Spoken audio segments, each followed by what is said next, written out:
Hi, and welcome back to English Today. This is DVD 16 and the fourth DVD of your upper intermediate level.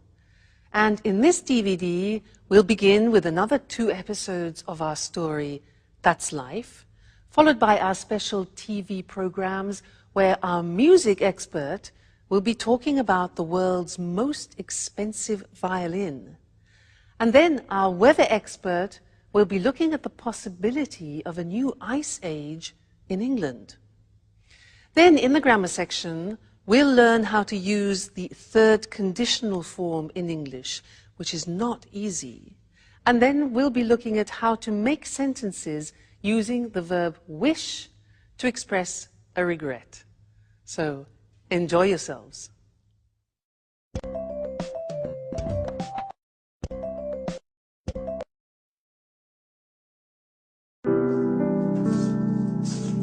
Good morning, Sarah. Have you seen what a beautiful day it is? How about I walk in the countryside and then we can relax by the pool? I don't really feel like going out. I'd rather stay in and read. Oh, come on, Sarah. Don't be your antisocial self. Let's have some fun together. Why don't we play a trick on the guys who are still asleep? We could wake them up with a nice bucket of cold water. What a stupid trick. Nothing's changed, but I still love you truly. Beautiful girl with brown eyes, dusting away my heart's sighs. That's all we needed. Oh, you don't understand, Sarah. This is poetry. This is the story of a secret love. Poetry, love, tricks. Enough of this nonsense. If I'd known you were all going to be so amusing, I never would have organized this reunion.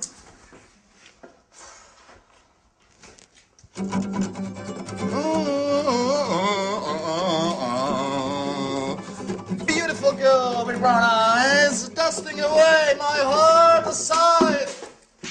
Oh no, Paolo! Look what a mess you've made.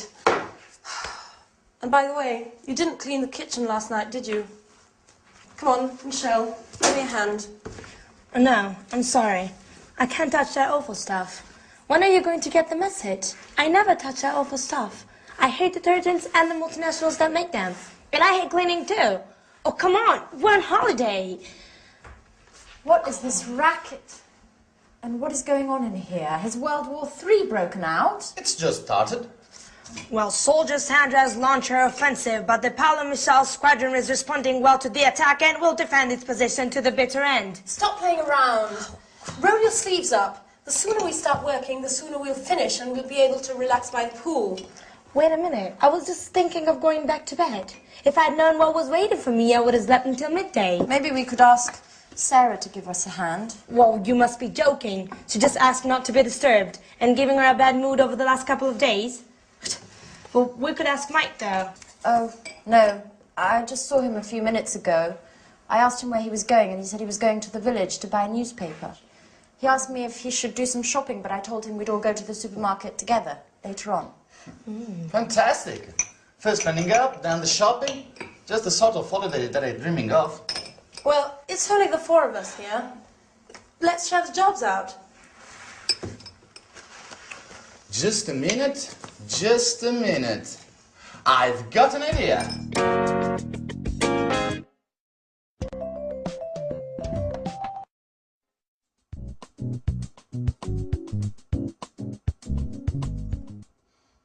How about you and Anne having a cleaning competition? Time in here. You clear one part and you the other. Yes, and I can keep the time. And Paolo provides some beautiful background music. At the end, we'll see who's been the fastest. And, of course, which part of the kitchen shines the most. I think it's a great idea.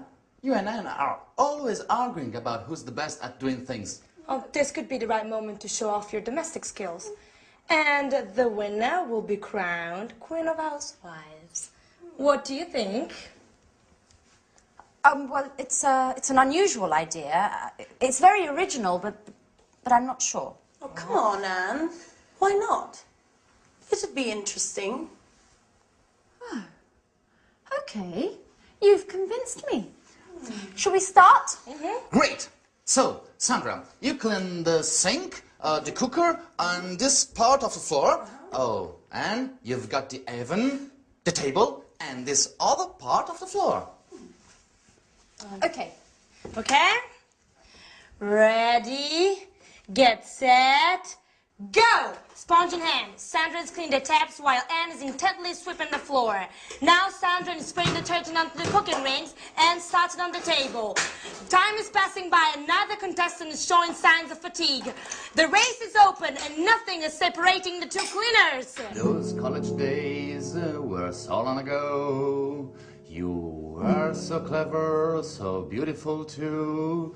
But I never forgotten you. Nothing's changed. I still try love you. Beautiful girl with brown eyes, dusting away my heart sighs. Finished. Incredible! You both finished at exactly the same time. Come on, Michelle. We need to decide which is the cleanest part.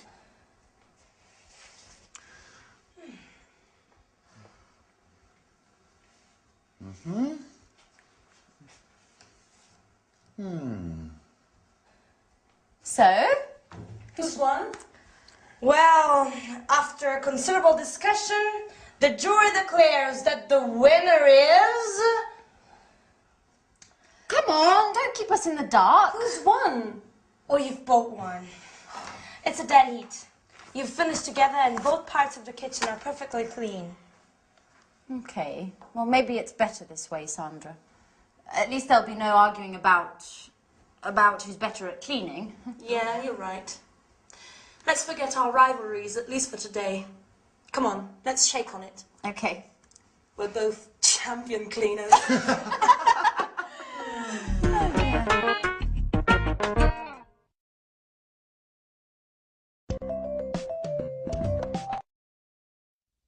A cleaning competition. Now that's an interesting concept. Could only be invented by Anne. Now that is something where I would definitely lose.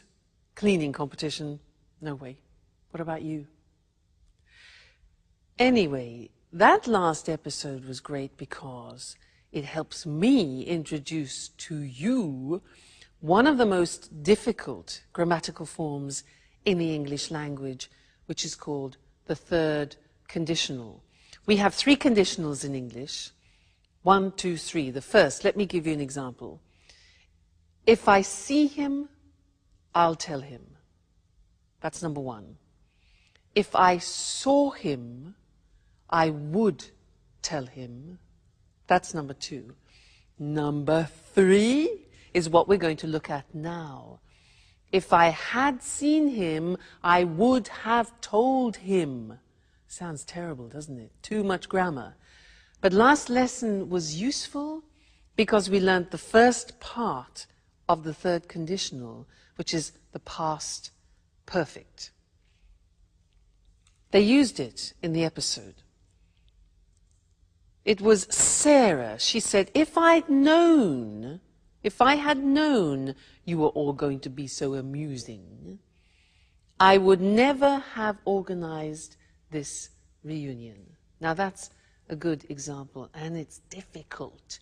We often use the third conditional when we talk about a regret. Let me give you an example. I saw a beautiful house. It was quite expensive, but I liked it. I needed time to think about it. And I didn't buy it immediately. And then somebody else bought it. So I think, oh, if I had bought that house, I would have been so happy. So that's expressing a regret. So let's go to the screen and see how it's constructed, because it's really not easy. It takes time to be fluent in the third conditional. The grammar is this. If, because if describes a hypothetical situation. Now, when you're talking about the third conditional, it's an unreal, it's an impossible situation because you can't change it anymore. So we start with if, then the past perfect, which we learned last lesson. Then we use would, which we also use in the second conditional, followed by have, the infinitive, and then followed by the past participle. So let's see how that works. If I hadn't gone, past perfect, to the party, I would have gone to bed early. Okay, so I went to the party and I didn't go to bed early. So the consequence is, if I hadn't gone to the party, I would have gone to bed early. But I didn't go to bed early. Okay, so what was the consequence of that? Now, imagine I drank a lot of wine and I had a terrible headache. And you think, ooh, regret.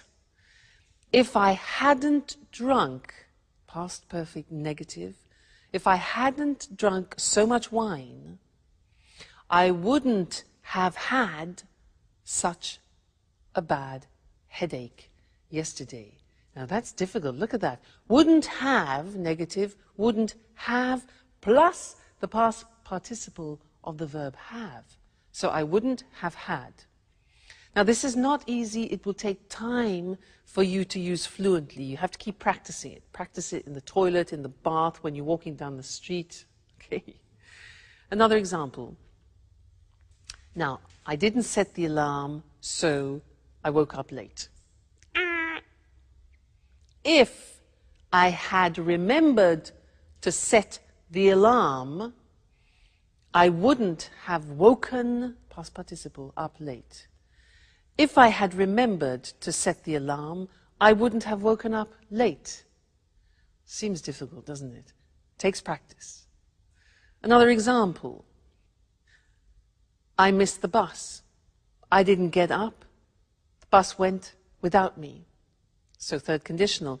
If I had got up earlier, I would have caught the bus. If I had got up earlier, I would have caught the bus. Impossible situation, can't change it. If I hadn't been late for work because I missed the bus, so I was late for work, my boss wouldn't have been so annoyed. Wouldn't have been, you notice be in the past participle, been so annoyed. And the last one, well, we lost the contract because I went to the party, I drank too much wine and I missed the bus. Everything was late. So if I hadn't gone to the party, we wouldn't have lost the contract. If I hadn't gone to that party, we wouldn't have lost the contract. Okay? Terrible consequences of my irresponsible behavior. So that's the third conditional. Please don't worry. It is difficult, probably one of the most difficult things in the language, and it takes time to get fluent in it. But just keep practicing. Just take a phrase and say it to yourself often. Like, if I hadn't done that, if I had studied more, I would have passed the exam, as an example. If I had studied more, I would have passed the exam. All right? So, happy practicing. Bye.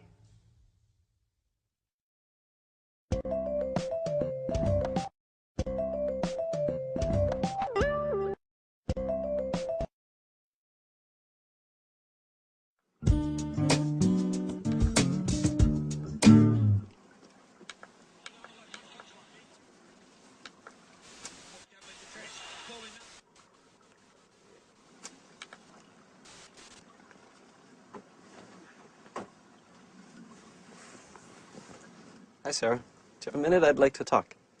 Sure. Well, I'd like to apologize for the other evening. I swear I didn't do it on purpose. I didn't know anything about what had happened at the bar. Okay. I'll forgive you this time. Great.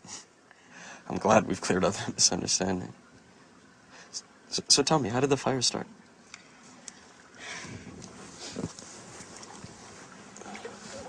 I don't really know. The lighting system had been checked 2 days earlier by the electrician. And the sprinkler system was working fine, too. It had just been installed, but it didn't work. How's that possible? I don't really know. Someone must have thrown a cigarette on the curtains, which caught fire straight away. The whole pub burned down in a few hours. The fire brigade couldn't save the place. It all went up in flames. I wish I'd been more careful. I wished I'd checked everything more carefully. But it's not your fault, Sarah. How could you have prevented the fire? Come on, you've got to pull yourself out of this. You can't spend your whole life thinking about your problems. You used to be such a fun person. Life changes us, Mike. We've all changed since our university days. Sure. But I'd like to help you find your old enthusiasm again. Tell me, how can I possibly help? Well, I'm not sure. You're embarrassing me. You shouldn't feel embarrassed, not with me. We've always trusted each other, no? What time is it? 4:15. Oh, no, the match. It's already started. You know, Mike, we were talking just then. Yeah, I know. We'll continue our conversation later. I've really got to watch the game now. It's a great match. Chelsea against Manchester United. You know that doesn't interest me in the slightest. You haven't changed, Mike. All you think about is football. Football's the only important thing in your life. You're exaggerating now, Sarah. And you don't understand anything. All you care about is football. Maybe if I wore a Manchester United shirt, you'd pay me more attention. What did you say?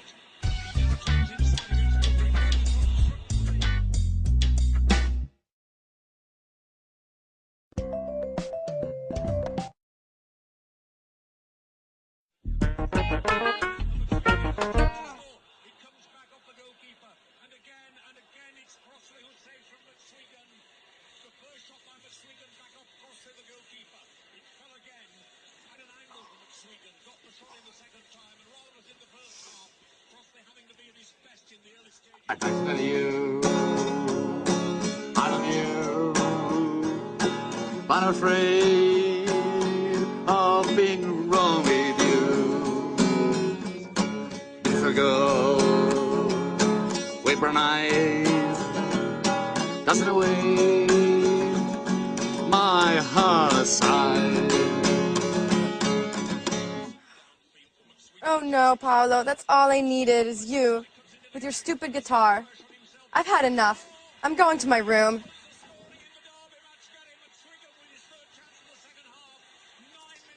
What's wrong with her? I don't think my song's that bad. What do you think, Mike?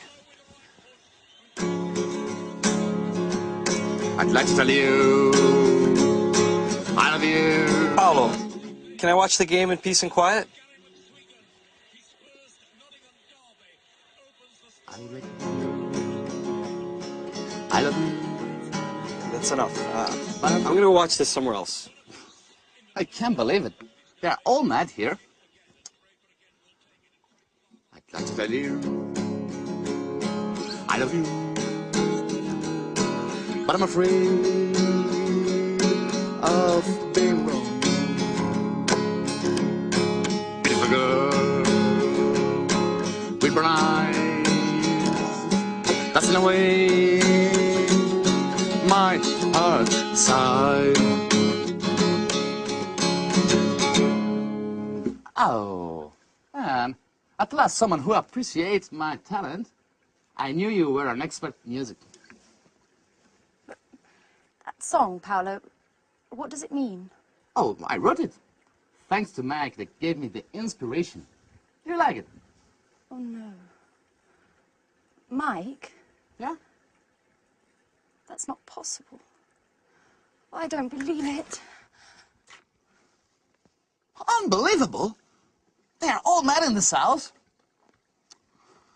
Beautiful girl with brown eyes,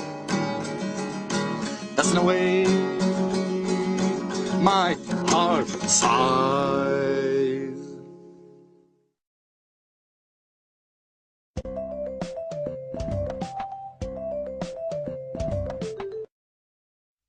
Hello again and welcome back for some more English language. And this lesson is a continuation of what we started in the last lesson, where we learnt the third conditional, if I had known, I wouldn't have gone, where we are expressing a form of regret. And in fact, in this lesson, I want to show you another form of regret, which is very common in English. And in the last episode, you had a very good example of poor Sarah. Bye.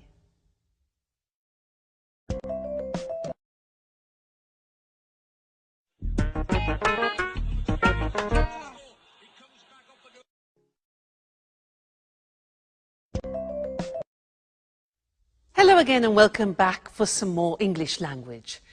And this lesson is a continuation of what we started in the last lesson, where we learnt the third conditional, if I had known, I wouldn't have gone, where we are expressing a form of regret. And in fact, in this lesson, I want to show you another form of regret, which is very common in English. And in the last episode, you had a very good example of poor Sarah, who is expressing her regrets. She said, I wish I had been more careful. I wish I had checked everything more carefully, you know, when the pub burnt down. So she starts the sentence with, I wish, and that's her desire. A desire that she would like to have fulfilled. It's too late. So we use wish to express desires like that. Let me give you an example in the present tense. I can say, I'm fat, and I have a desire which is to become thinner. So I would say, I wish I were thinner. Let's look at the screen and I'll help you with this, because we can use wish in the present and also in the past, so the grammar form changes. Let's first look at how we use it in the present. I say I'm fat, I'm overweight, all right? So my wish is, I wish I were thinner. Now, this is very interesting because it's an example of the subjunctive in English. Now, the subjunctive has disappeared from the language, but only in this case do we use it. We don't say, I wish I was, but I wish I were thinner. Okay, so an important exception, that. Another example is, I don't know how to cook, and I have a desire, a wish to change that. So I could say, I wish I knew how to cook. Notice that the verb know goes into the past, simple past. I wish I knew how to cook. She can't speak another language. So the girl can't speak another language. She has a desire. She says she wishes she could speak another language. So we're in the present. She wishes, I wish, you wish, he wishes. She could in the simple past. All right? She wishes she could. So that is a present desire that you have. If, in the case of Sarah, your desire is in the past, which often becomes then a regret, the grammatical form changes. Have a look. I didn't buy that car. Now imagine you see a car, it's a bit like my house. You see a car and you don't buy it, and then you regret it. You think, I wish, in the present, I had bought. Now you remember the past perfect. We looked at it in the 2 previous lessons. Here it is again. I wish I had bought. We contract it and it becomes I'd. Okay? Now be careful, because I'd, when it's contracted in English, could be I would or I had. Now, would would never be followed by the past participle. So you can tell if it's had because the past participle follows. All right? So I wish I'd bought it. All right? Another example.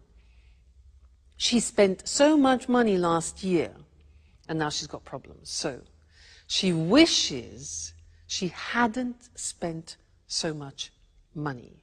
All right? Past perfect.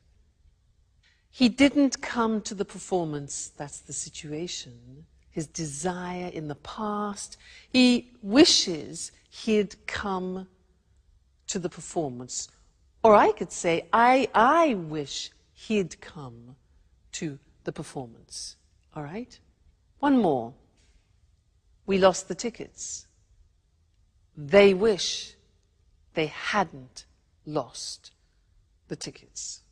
Okay? So, that is an important verb, wish. It's important because often we want to express our desires both in the present, I wish I were thinner, and also in the past, I wish I had studied more languages. All right, so when you want to use wish, think, is it present, is it past? And then choose the correct grammar form. Great. So, I wish I had met you earlier. We could have done a lot of language together. But I look forward to seeing you next lesson. Okay? Bye.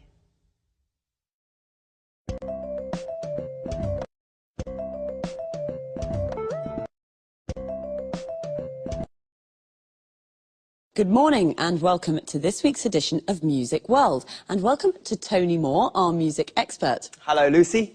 And good morning to all our music fans. Well, Tony, on May 16th, 2006, a Stradivari violin was sold at auction in New York for $3.5 million. The Christian hammer violin, as it's called, had become the world's most expensive musical instrument. So why is this violin so special? Well, this violin was made in 1707 by Antonio Stradivari in the family workshop in Cremona, near Milan in northern Italy. The years 1700 to 1720 are called Stradivari's golden period because of the exceptional sound quality of the instruments he made during this time. So why is the sound quality so good? Oh, good question, Lucy. During this period, Stradivari came up with some tiny improvements to the shape of the violin. Experts think that these changes to the shape of the violin, particularly to the shape of the belly and the back plate, may, in part, be responsible for their incredible sound quality. So it's the shape of the violins that makes them so sought after by the world's best musicians. Yes, but not only the shape. You know, the wood Stradivari used to make his violins may have been stored underwater in the Venice lagoon before he bought it. It's thought that this may have damaged the wood slightly and may in part be responsible for the special sound. So the shape and wood that was stored in the lagoon in Venice is why Stradivari violins are so special. Well, actually, there are one or two other possible explanations. Tell us more. Some music historians say that the varnish Stradivari used may be behind the exceptional sound quality. Others say the secret is in the glue he used. And two American scientists have recently suggested that the quality of these violins is due to the cold weather experienced in Europe during the period when the violins were made. Cold weather and wonderful violins. I don't see the connection, Tony. Well, you see, Lucy, the colder weather resulted in trees growing more slowly. The wood from these trees was denser than normal and makes a better sound when it's used for making violins. Interesting. I can see now that everything's perfect about these violins. By the way, who bought the Christian hammer violin? We don't know, actually. Well, the buyer remained anonymous. He or she is probably a private collector. And what do you think the new owner will do with this wonderful instrument? Well, music lovers are hoping that the owner will allow the world's best violinists to play the instrument at concerts around the world. this has already happened in the past, with this violin too. Its previous owner allowed Yehudi Menuhin to play the Christian hammer 15 times. So we'll be able to listen to its glorious sound again. Well, Tony, thanks for a fascinating programme. Goodbye. Goodbye. And of course, goodbye to all music lovers. We'll meet again soon for another edition of Music World. Wow, I never thought a violin could be so expensive. Of course, we're talking about a very special violin. The violin is what we call a string instrument. A violinist is a musician who plays the violin, and he or she uses a bow. A bow is a long wooden rod with horsehairs used for playing string instruments. The violin we spoke about today was sold at an auction for a lot of money. An auction is a public sale, a place where people bid against each other to buy something.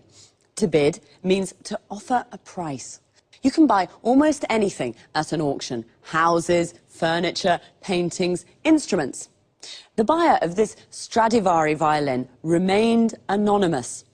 To remain anonymous means to keep your identity secret.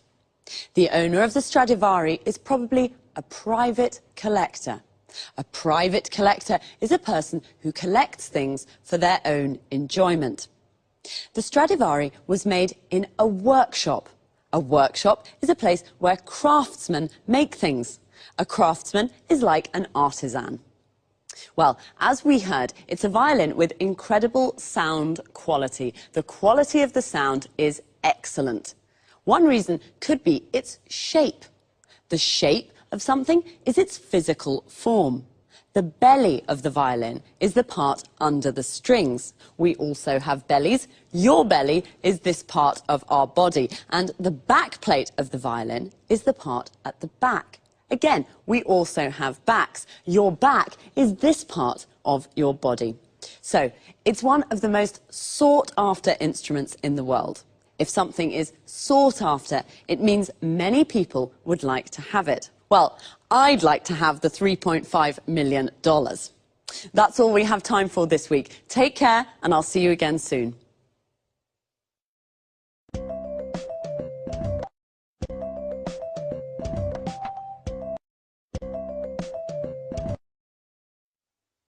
Good morning. Welcome to this week's edition of Climate Change. In the studio with me is our expert, Susan Furley. Hello, Eric, and good morning, everyone. Well, Susan, let's talk about the weather in Scotland today. You know, I'm planning to visit the West Coast this summer, and I really don't know what kind of clothes to take with me. It's cold there, isn't it? Not really. Take your swimming costume, a beach towel, and some suntan cream. You're joking, aren't you? Not at all. The west coast of Scotland has beautiful islands and lochs and gardens full of tropical plants. Really? Yes, they're full of tropical plants. Tropical plants in Scotland. How is that possible? It's thanks to the Gulf Stream. You know, it's one of the world's most important ocean currents. It carries large amounts of warm seawater from the Caribbean Sea to the northwest of Europe. This warm water brings about an increase in the temperature here of about 9 degrees centigrade. Without it, the weather in Great Britain would be a lot colder. I thought it was cold. So, the west coast of Scotland is a tropical paradise? That's fantastic. Well, let's not exaggerate. There are tropical plants, but it's not exactly like the Caribbean, though the winters are very mild here. At least, they are for the moment. Since 1950, scientists have noticed that the flows of cold water in the North Atlantic that are associated with the Gulf Stream have decreased by 20%. We're not talking about the Gulf Stream here, but this change could slow down the Gulf Stream itself. And what's behind this change in the North Atlantic? Well, the water in the world's oceans and seas is constantly moving. The speed and direction of these movements of water are controlled by different factors, such as the shape of the ocean floor, the salinity of the water, and the Earth's rotation. Well, scientists have noticed that the ice sheets of the North Pole and Greenland are melting due to the greenhouse effect. This is reducing the salinity of the water in the North Atlantic and is reducing the flows of cold water that help the Gulf Stream bring warm water to Western Europe. So, are you saying that the seawater and the temperature in Great Britain could become colder? Yes. This has already happened in the past. Scientists have discovered that the Gulf Stream slowed down or maybe even stopped completely about 11,000 years ago. This brought about a fall in the temperatures in Northern Europe of 5 degrees. And could the same thing happen again now? Yes. Scientists fear that a knock-on effect of the salinity reduction may be the slowing down of the Gulf Stream again. And what would the effects of this be? The worst predictions suggest there could be a new ice age in Great Britain. Wow, that sounds frightening. Well, perhaps Great Britain will become a new center for the winter sports. Perhaps the Winter Olympic Games will take place in Scotland. We'll have to wait and see. Thanks to Susan Furley.